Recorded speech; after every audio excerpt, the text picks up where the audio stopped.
రూపాన్ని ఈ పుస్తకంలో జగన్మోహన్ రెడ్డి గారు ప్రింట్ చేయించారు అన్నటువంటి మాట మీకు మనం చేస్తూ ఉన్నాను. ఇది ప్రతి ఇంటికి వెళ్తుంది. ప్రతి ఇంటికి కూడా మేము ఒక కాపీని ఇస్తాం. ప్రతి ఒక్కరు చదువుకుని ఒక చక్కటి పాలనగా, ప్రజల పాలనగా, సంక్షేమమే అభివృద్ధి అని ఎక్కడ చేశారంటున్నారు. వీళ్ళు కట్టించినటువంటి గ్రామాల్లో ప్యారలల్గా ఒక సచివాలయం ఉంటే మరొక సచివాలయం, ఒక వైద్యశాల ఉంటే మరొక వైద్యశాల, ఒక స్కూల్ బిల్డింగ్ ఉంటే మరొక స్కూల్ బిల్డింగ్, మరొక రైతు భరోసా కేంద్రం ఉంటే మరొక రైతు భరోసా కేంద్రం. ఎక్కడికక్కడే ఇప్పుడు చూడండి, సకినేటిపల్లి రేవు దగ్గర నుంచి మొదలు పెట్టుకుంటే మన కోనసీమానికి ఆఖరి గ్రామమైనటువంటి రావులపాలెం వరకు కూడా, లేకపోతే ఇలా అమలాపురం దాటి కాకినాడ వెళ్ళాలనుకునే మెయిన్ రోడ్లు ఏవైతే ఉన్నాయో ఇవన్నీ కూడా జగన్మోహన్ రెడ్డి గారి నాయకత్వంలో చేశాం. ఎక్కడైనా గ్రామాల్లో ఒకటో రెండో ఏదో కొన్ని రోడ్లు వేయలేకపోవచ్చు. 5 సంవత్సరాలు, 2 సంవత్సరాలు కరోనా, మరొక 3 సంవత్సరాల పాలన. అభివృద్ధి చేశాడు జగన్మోహన్ రెడ్డి. సంక్షేమాన్ని అందించినటువంటి ఆ పాలననే ఒక క్షణికావేశంతో, ఒక క్షణికమైనటువంటి ఆలోచనతో ఓడించినటువంటి ప్రజలందరికీ మేము మనవి చేస్తూ ఉన్నాం, చూపిస్తా ఉన్నాం. చదవండి, ఇందులో ఉన్నటువంటి యథార్థతను మీరు గమనించండి. మీ పాలనగా, మీ ప్రభుత్వంగా అసలు మేము ఎప్పుడు చూడలేదు ఇన్ని సంక్షేమ నవరత్నం అన్నటువంటి పేరు పెట్టి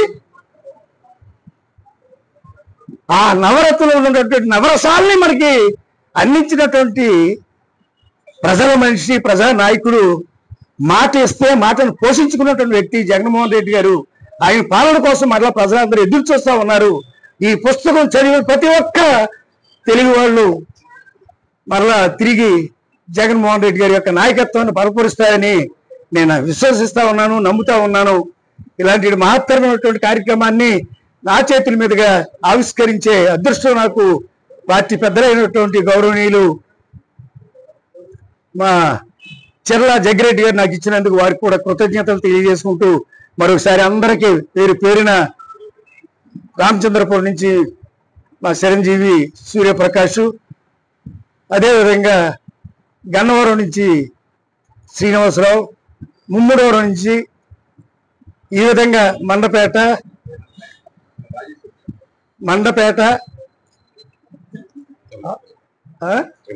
త్రిమూర్తులు గారు, రామచంద్రపురం బాబు, అదేవిధంగా సీనియర్ నాయకురాలు రాజేశ్వరిదేవి గారు, అలాగే లాజర్ గారు, ఈ విధంగా ప్రతి ఒక్కరూ ఈ కార్యక్రమంలో పాల్గొన్నాం. ముఖ్యంగా ఒక సుప్రసిద్ధమైనటువంటి ప్రదేశంగా, రాజకీయ చైతన్యమైనటువంటి ప్రదేశంగా ఉన్నటువంటి అమలాపురంలో ఉన్నటువంటి ఈ యొక్క వేళ కూటమి ప్రభుత్వం చేసేటటువంటి మోసాల మీద ఒక పుస్తకం తేవడం చాలా అదృష్టంగా భావిస్తున్నాం. ముఖ్యంగా నాకు ఈ సదావకాశాన్ని ఇచ్చినటువంటి మా జిల్లా అధ్యక్షులు జగ్గిరెడ్డి గారికి, ఈ సభకు మరి ఎంతో ఉత్సాహంగా అందరికన్నా ముందు గంట ముందు వచ్చినటువంటి ముఖ్య అతిథులు మా గొల్లపల్లి సూర్యారావు గారు కానీ, మా సూర్యప్రకాష్, అలాగే మా మేడం మన రాజేశ్వరి గారు, అందరికీ కృతజ్ఞతలు. ముందుగా చెప్పేది ఏంటంటే, జగన్మోహన్ రెడ్డి గారు ఒక విప్లవాత్మకమైనటువంటి ఒక రాడికల్ కమ్యూనిస్ట్. ఆయన భావాలన్నీ కూడా మోనోలిథిక్ భావాలు, మార్కిస్ట్ లెనిస్ట్ భావాలు. ప్రజలకి సంక్షేమ కార్యక్రమాలతో తప్ప ఇంకో విధంగా కూడా డైరెక్ట్ గా సహాయం చేయలేము. డబ్బును ప్రజల్లోకి పంపించకపోతే కొనుగోలు శక్తి తగ్గిపోతుంది వాళ్ళకని చెప్పి ఆలోచన చేసినటువంటి మహోన్నత వ్యక్తి ఆయన. రాబోయే 100 సంవత్సరాల్లో కూడా ఆయనకి చంద్రబాబు తర్వాత ఎవరు కూడా పోటీ లేరు. అంచేత మనం ఏం కంగారు పడవలసిన పని లేదు. ఇదంతా మెరుగు అంతా కూడా 4 సంవత్సరాలు మాత్రమే.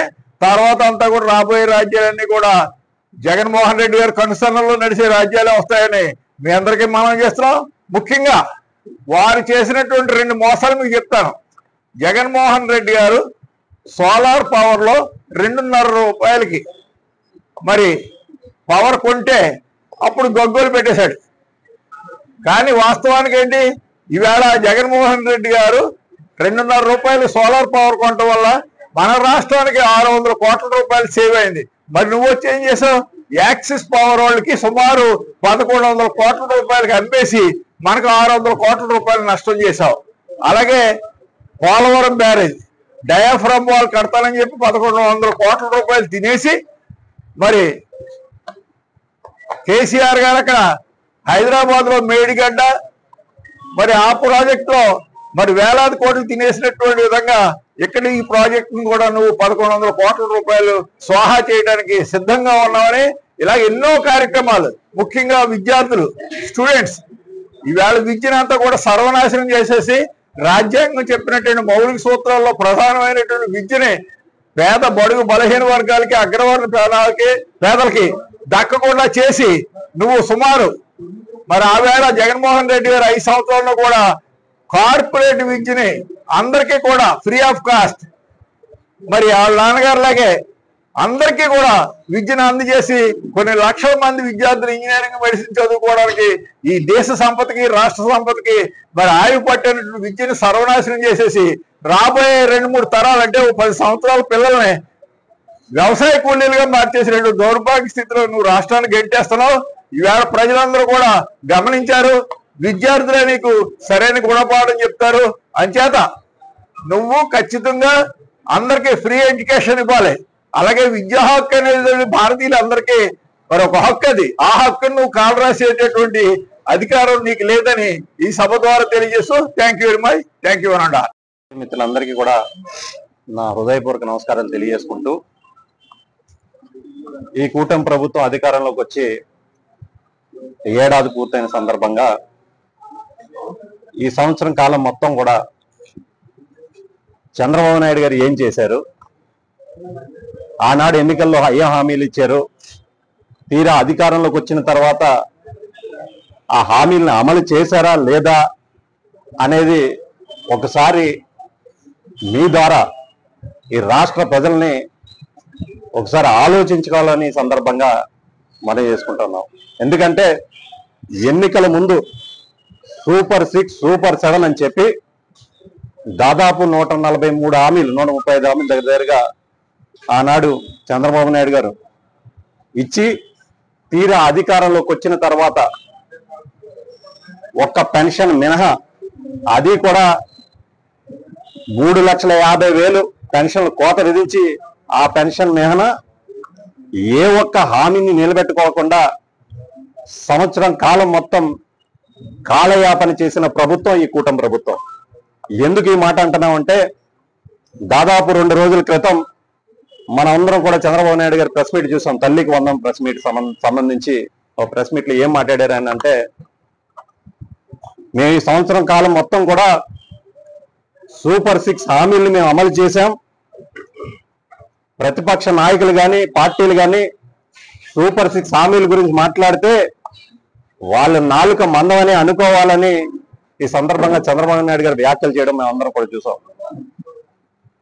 ఈ సంవత్సరం కాలంలో అమలు చేశారా లేదా అనేది అటు అధికార పార్టీలో ఉన్న నాయకులకు తెలుసు, చంద్రబాబు నాయుడు గారికి తెలుసు, ప్రశ్నించే మాకు తెలుసు, అమలు ఎవరు గమనిస్తున్నటువంటి ఈ రాష్ట్ర ప్రజలకు తెలుసు. కేవలం ప్రజల్ని మభ్యపెట్టడానికే వ్యాఖ్యలు చేస్తున్నారు తప్ప 2014 నుంచి 19 వరకు ఏ విధంగా రాష్ట్ర ప్రజలు మోసం చేశారో అదే విధంగా ఈరోజు చంద్రబాబు నాయుడు గారు మళ్ళీ కూడా ఈ రాష్ట్ర ప్రజలను మోసం చేసే ప్రయత్నంలో ఉన్నారని ఈ సందర్భంగా మనం చేసుకుంటూ ఉన్నాం. ఎందుకు ఆ మాట అంటున్నానంటే, పదే అనేక సందర్భాల్లో ఈ 12 నెలల కాలంలో ఎన్నో పోరాటాలు ప్రజల తరపున చేశాం కాబట్టే ఈరోజు ఆ తల్లికి వందనం కూడా గతి లేని పరిస్థితుల్లో, తప్పని పరిస్థితుల్లో, ప్రజల్లో మనం చులకన అయిపోతున్న పరిస్థితుల్లో చంద్రబాబు నాయుడు గారు ముందుకు వచ్చి ఆ తల్లికి వందనం మేము అమలు చేస్తామని ప్రకటించారు తప్ప అది కూడా అమలు చేసే ఉద్దేశం చంద్రబాబు నాయుడు గారికి ఏ కోశానా లేదు. ఈ 12 నెలల కాలంలో 135,000 కోట్లు అప్పులు తీసుకొచ్చి ఈ రాష్ట్రాన్ని అప్పులు దెబ్బగా మార్చినటువంటి వ్యక్తి రాష్ట్ర ముఖ్యమంత్రి నారా చంద్రబాబు నాయుడు గారు. ఇవన్నీ కూడా మేము ప్రశ్నిస్తే మాపై తప్పుడు కేసులు పెట్టడం, హింసించడం, వేధించడం, ఓ రకంగా డైవర్షన్ పాలిటిక్స్ ని ఈ కూటమి ప్రభుత్వం తెర తీసిందని చెప్పుకోవచ్చు. మొన్నటి వరకు 2 రోజుల క్రితం ఏవైతే సాక్షి మీడియాలో పనిచేస్తున్నటువంటి సీనియర్ విలేకరుగా ఉన్నటువంటి ఎవరైతే ఉన్నారో వారిని కూడా ఏ విధంగా అక్రమంగా అరెస్ట్ చేశారో మనం అందరం కూడా చూస్తాం. మీరు ఎన్ని అరెస్టులు చేసినా, మా గొంతు నొక్కే ప్రయత్నం చేసినా ఖచ్చితంగా ప్రజల పక్షాన్ని నిలబడతాం, ప్రజల తరపున గొంతు వినిపిస్తాం. ఈ సంవత్సరం కాలంలో ఏవైతే మీరు ఎన్నికల్లో చేసి ఇస్తారని ప్రజలు మోసం చేశారో నిరంతరం ప్రజల్లో తీసుకెళ్తూ ప్రజల మధ్యలో ఉండి మిమ్మల్ని ఎండగడుతూనే ఉంటాం. వైఎస్ఆర్ కాంగ్రెస్ పార్టీ అధ్యక్షులు మా నాయకుడు వైఎస్ జగన్మోహన్ రెడ్డి గారు ఏవైతే ఈ సంవత్సరం కాలంలో మీ ప్రభుత్వం మోసం చేసిందో, ఇస్తానని హామీలు అన్ని మోసం చేసిందో, స్కీముల పేరుతో స్కాములు చేశారో ఇవన్నీ కూడా ఓ పుస్తక రూపంలో వైఎస్ఆర్ కాంగ్రెస్ పార్టీ తరఫున విడుదల చేస్తున్నాం. డాక్టర్ బిఆర్ అంబేద్కర్ కోనసీమ జిల్లాలో మా అధ్యక్షులు చెర్ల జగ్గిరెడ్డి గారి ఆధ్వర్యంలో ఇవన్నీ కూడా రాబోయే రోజుల్లో అన్ని నియోజకవర్గాల్లో, అన్ని మండలాల్లో ఈ పుస్తకాన్ని ఆవిష్కరింపజేస్తాం. దీంట్లో ఉన్న ప్రతి అంశాన్ని కూడా ప్రజల్లోకి తీసుకెళ్తాం. ప్రజల మధ్యలో ఈ అన్ని కూడా తీసుకెళ్లి మిమ్మల్ని ఎండగడుతూనే ఉంటామని సందర్భంగా మనం చేసుకుంటూ సెలవు తీసుకుంటాం.